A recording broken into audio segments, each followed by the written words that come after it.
le 28 avril 2025, une panne d'électricité sans précédent a frappé l'Europe occidentale, plongeant l'Espagne, le Portugal et certaines régions du sud de la France dans un blackout massif. Des millions de personnes se sont retrouvées dans le noir, les transports paralysés, les infrastructures critiques à l'arrêt, et une question lancinante sur toutes les lèvres, que s'est-il passé ? Cette crise, qualifiée par le Financial Times comme l'une des plus graves perturbations électriques de l'histoire récente de l'Europe, a révélé la fragilité des réseaux énergétiques modernes et soulevé des inquiétudes sur la sécurité de nos sociétés interconnectées. Dans ce reportage, nous allons explorer les détails de cet événement, ses conséquences immédiates, les hypothèses sur ses causes, et les leçons à tirer pour l'avenir. Un chaos immédiat, l'ampleur de la panne. Vers midi, le 28 avril, les premières alertes ont retenti. En Espagne, des villes entières, de Madrid à Barcelone, ont été plongées dans l'obscurité. Au Portugal, Lisbonne et Porto ont été touchées de plein fouet. En France, les régions frontalières, notamment le Pays Basque, ont connu des coupures, bien que moins prolongées. Selon LP, cette panne a affecté des millions de foyers et d'entreprises, provoquant une perte de plus de 10 gigawatts d'énergie dans les réseaux électriques ibériques. Pour donner un ordre de grandeur, cela représente l'équivalent de la consommation énergétique de plusieurs grandes villes combinées. Les conséquences ont été immédiates et dramatiques. Les feux de circulation ont cessé de fonctionner, transformant les carrefours en scène de chaos. Les métros de Madrid et de Barcelone se sont arrêtés net, laissant des milliers de passagers bloqués dans les tunnels ou sur les quais. Les gares ferroviaires, y compris les grandes lignes à grande vitesse, ont suspendu leurs services. Les aéroports, piliers du tourisme européen, n'ont pas été épargnés. Madrid-Barajas, Barcelone-El Prat et l'aéroport de Lisbonne ont signalé des perturbations majeures, avec des vols retardés ou annulés. Dans les rues, les magasins ont fermé leurs portes, les systèmes de paiement électronique étant hors service.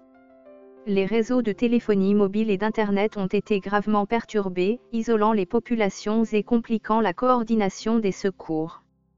LP a rapporté des centaines d'incidents impliquant des ascenseurs bloqués, piégeant des personnes dans des immeubles. Dans certains cas, des interventions d'urgence ont été nécessaires pour libérer les victimes. Un impact critique sur les infrastructures énergétiques. L'un des aspects les plus alarmants de cette panne concerne les centrales nucléaires espagnoles.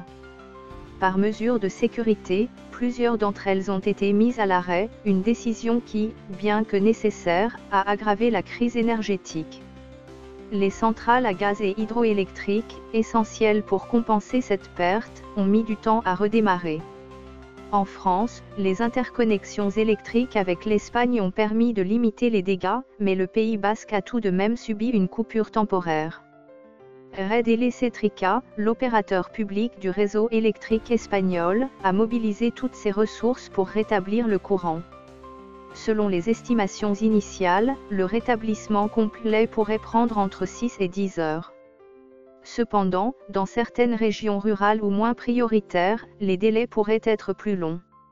Les interconnexions avec la France et le Maroc ont joué un rôle clé, permettant de réinjecter de l'énergie dans certaines parties du réseau ibérique. Une société à l'arrêt, le vécu des citoyens. Pour mieux comprendre l'impact de ce blackout, imaginons une journée dans la vie d'un habitant de Madrid. Maria, 34 ans, employée de banque, se rendait au travail lorsque les feux de circulation se sont éteints. C'était la panique, raconte-t-elle. Les voitures klaxonnaient, personne ne savait qui avait la priorité. J'ai vu des gens courir dans tous les sens. Arrivée à son bureau, elle a découvert que les systèmes informatiques étaient hors service. On ne pouvait rien faire, pas même répondre aux clients par téléphone, car le réseau était saturé. À Lisbonne, Joao, un étudiant, était dans le métro lorsque le train s'est arrêté. On est resté coincé pendant presque une heure, sans lumière, sans information. Certains passagers commençaient à paniquer. De retour chez lui, Joao a découvert que son immeuble était sans électricité. J'ai dû économiser la batterie de mon téléphone, car on nous a dit de ne pas encombrer les lignes d'urgence. Ces témoignages, parmi tant d'autres, illustrent l'ampleur du désarroi. Les réseaux sociaux, bien que partiellement fonctionnels, ont été inondés de messages de frustration, mais aussi de solidarité. Des voisins se sont entraidés, partageant des lampes de poche ou des chargeurs portables. Dans certaines villes, des bénévoles ont distribué de l'eau et des vivres aux personnes vulnérables, comme les personnes âgées ou les familles avec de jeunes enfants. Les autorités face à la crise. Face à cette situation sans précédent, les gouvernements ont réagi rapidement, mais avec prudence. En Espagne, le Premier ministre Pedro Sánchez a pris la parole lors d'une allocution solennelle depuis sa résidence officielle. Nous n'avons pas encore d'informations concluantes sur les causes de cette panne, a-t-il déclaré. Aucune hypothèse n'est écartée.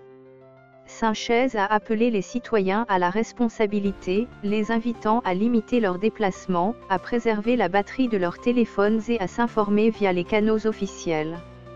L'Espagne dispose des outils pour faire face à ce type de crise, a-t-il assuré, saluant le travail des agents de l'État.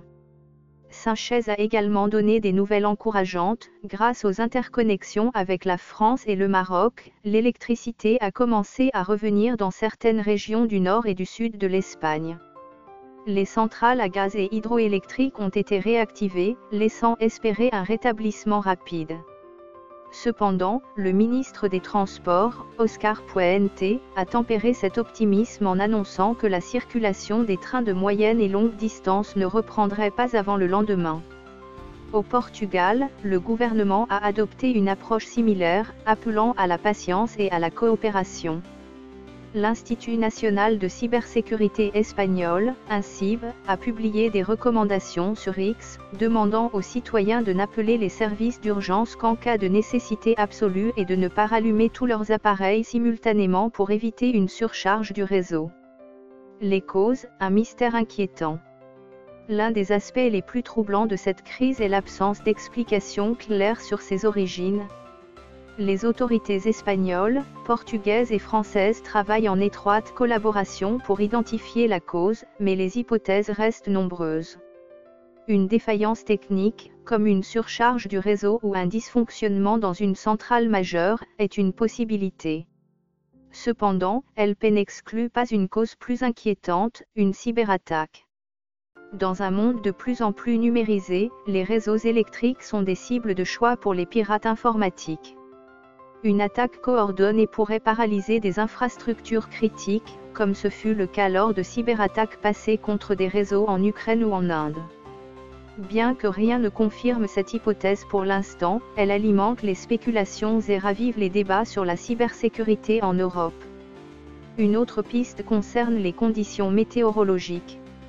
Bien que le 28 avril n'ait pas été marqué par des tempêtes majeures, des variations dans la production d'énergie renouvelable, comme le solaire ou l'éolien, pourraient avoir déséquilibré le réseau. Enfin, certains experts pointent du doigt la vétusté des infrastructures électriques européennes, qui peinent à répondre à la demande croissante d'énergie. Un précédent historique. Ce blackout n'est pas sans rappeler d'autres crises énergétiques majeures. En 2003, une panne massive avait touché l'Italie, plongeant 56 millions de personnes dans le noir. En 2021, le Texas avait été paralysé par une vague de froid qui avait mis à rude épreuve son réseau électrique.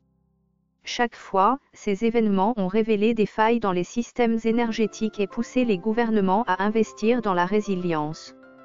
En Europe, la dépendance aux interconnexions transfrontalières est à double tranchant.